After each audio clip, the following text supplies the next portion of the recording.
Okay, questions for Coach Rhoads? Brent said Dre's out there doing more stuff. How's that going? How good is that to see? It's going very well. It's tremendous to see him back out on the practice field.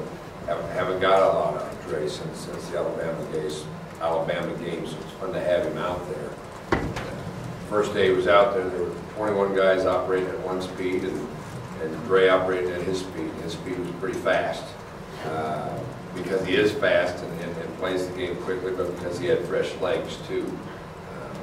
We're taking a very smart approach to getting him prepared for the first game in the first season with his history of injuries, and we want to make sure we put a healthy Dre Greenlaw on the field.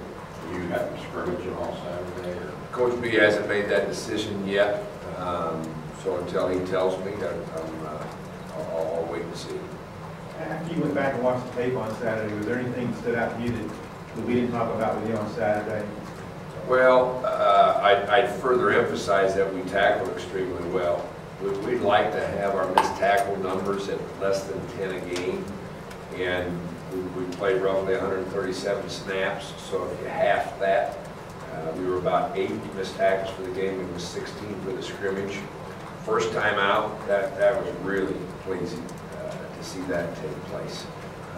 We had some busts that surprised me a little bit, and I think the lesson learned from that was first time out there playing a scrimmage is like the first time under the lights, and you can get a little bit too excited and a little bit too hyped up, as the kids would say, and forget to have your eyes in the right location and your mind where it needs to be every single snap. So the fun thing about this group is they're a very mature group.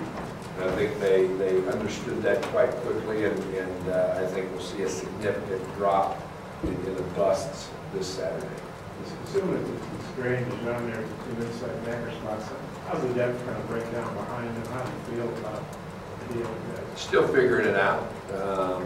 Very pleased with Grant Morgan. I think everybody that was there on Saturday certainly noticed him. I think Gio, I don't want to say necessarily he surprised us, but he made plays.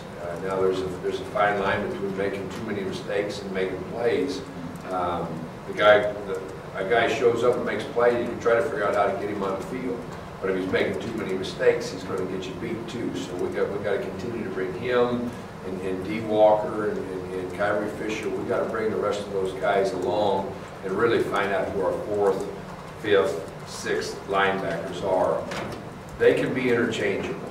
So it's not necessarily just the Mike or just the Will. We need to find out who's 4, 5, and 6 as we get closer towards the 30. Josh Harrison in there too. Yeah, he is, and has the mindset to be that way. I'll let Coach touch on that at a later date. The SEC looks to be a lot better at quarterback this year. How does having Austin on the offense, how's that helped the defense so far in fall camp, going up against a guy like that? We won a lot of football games with the way Austin Allen threw football yesterday. He was on the money and threw a lot of balls that you couldn't play as a defender. And if he can play like that all season long, we'll be in every ball game because of it. I think it's a great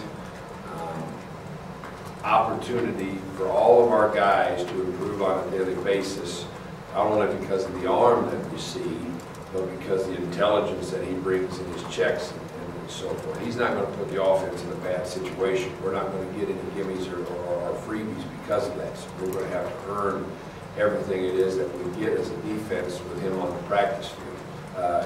It's a great advantage to us.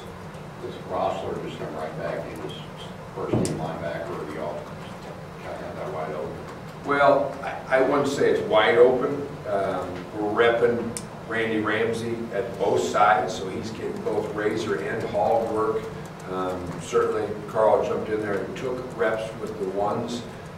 Gabe Richardson, based on personnel groupings and health of our team on any particular day, has got reps with the 2s and 1s as well. So, those are the 3 primary guys that are giving us the depth at the hog spot. And Dwayne Eugene can come over and play it too, based on nickel packages and so forth.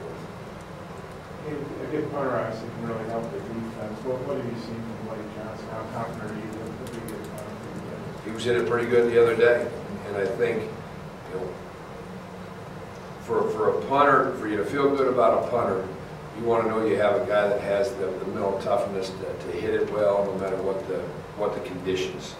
A guy that can hit it on an ideal day is one thing, with very little pressure and just, you know, stand over there punting. But can the guy hit it when a rush is coming, when it's an SEC game, when there's a lot on the line, when it's raining, when it's windy? And you won't truthfully know those things until you get in the season. But I think he's hit it very well in training camp. And yes, I have had my eye towards that direction when he's hit it. Well, what's been the progress in the defensive line, particularly those tackles? They're coming along nicely. I think in training camp, it's cyclical. When guys get a little fatigued, it can be on opposite sides of the ball. There could be a day maybe that the defense has the upper hand because they're in a little bit fresher leg mode than the offense, or vice versa. I think it happens with different position groups as well, based on how hard the coach is working them, or what he's done drill-wise. So I think there's been some days that they've been tired, when they've been fresh, okay, been really pleased with their advancement and what they've shown us this spring, even or this fall, even from this spring, what we saw at the end of it. You know, the nose guard position is a vital spot because of the ball starting right there with the center and controlling that center. If an offensive line is able to get blockers up to the second level, you're going to pay for it. And having a nose guard that can control that center as well as a block and get off that engagement and make plays will be important to our success, as well as turning into a pass rusher. And that's one of the things, as you get a little fatigued, doesn't show up as much. So, you know, we'll back off here in the next couple days after today, and hopefully we'll have a fresh group on Saturday, a day that will be a great judgment of where we stand in that position. Feel T.J. Smith is still holding down the first team. He is, and we're pleased with T.J. He's added some weight that has helped him at that spot. He's got good footwork and always plays hard. And because of that, he'll make plays from the backside, just running things down. I feel good about both ends when it comes to that, hustling and making plays down the line of scrimmage. Yeah, Brett, he was a walk-on guy, and got a scholarship. He really stresses that here. You got some guys that are too deep, but either we're walk-ons or are walk-ons. What's your take on how Brett's built up to the walk-on? I think he's done a tremendous job for it. I think there's great pride in the University of Arkansas in the walk-on history. You know, Kevin Richardson and Reed Miller, both in the defensive back room, have provided great playing time and production to our football team. So I think any time that you can foster that growth with kids and get production when you're limited to 85 scholarships, it's a very, very positive thing, not to mention what it does for other guys. And it's always fun to see the rally of a team when a scholarship is awarded to somebody like that, who's doing everything else that everybody's asking, but he's writing the checks to be able to do it instead of getting paid for it. What was your reaction to last night's news of the guys getting stuck on the elevator? Didn't really think twice about it. We were in the team meeting room waiting for them, and I went to work on stuff that I had to do. You know, in traveling to different hotels throughout the season, I bet 2 out of every 3 years I've experienced that a team has got stuck in an elevator. It's usually because they're late to a meeting and they're trying to get extra bodies on the elevator, and the elevator won't hold it. Yeah, I didn't really even bat an eye about it. I knew they'd come out all lathered up and sweated up, and if there was anybody claustrophobic in there, it was probably a mess. Was it mostly your guys? There was 4 in the DB room that were on there. Of course, the little guys tried to hold the big guys off when the late charge came as the doors were open, and had very little success getting that accomplished. You were a defense coordinator, I guess it was about 20 years ago. How things changed? It seems like the coordinators, you know, they're almost as big as a head coach as used to be. Obviously, the money's changed. Kind of being a coordinator in this league, what's that like? I know head coaching aged me, but it wasn't that long ago.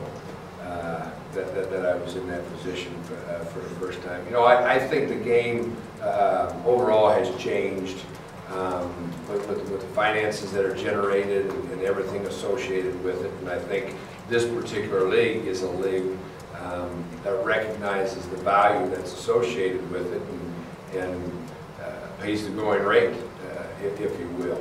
A lot of responsibility and pressure to perform that comes along with the title.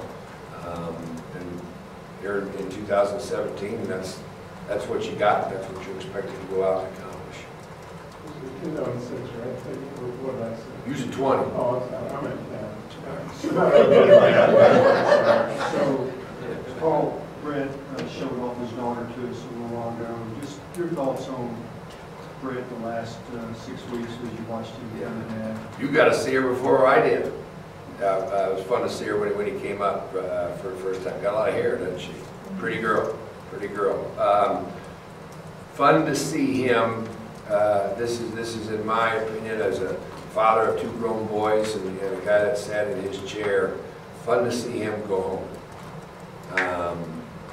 Brett loves to work. He loves to keep everything organized and in line with his program. He loves to go the extra yard. He leaves no stone unturned. When it comes to whether it's a 5-minute team meeting or it's the organizational structure of a practice 3 days from now, he's prepared and organized and ready. He still is, okay? But he's getting out of the office a little bit at the end of the day and having a chance to go home and spend some time with her and Jen, and that's fun to see. I hope he's able to keep that up as we get into the season and keep things in perspective in that nature. I know you focus on your guys, but have you gotten a chance to look across the other side of the ball, watch the backup quarterbacks, and see how they're progressing? I think they're playing very well, okay? And certainly I'm not in the room watching their tape and breaking them down, but my simple statement would say that their play's elevated from the spring. I think competition is the mother of all learning, and they've got it right now at that position, and 2 guys are battling hard, and I see them performing on a daily basis. Any more questions for Coach? Thanks, Paul. Okay. Thank you. I wouldn't trade you that much.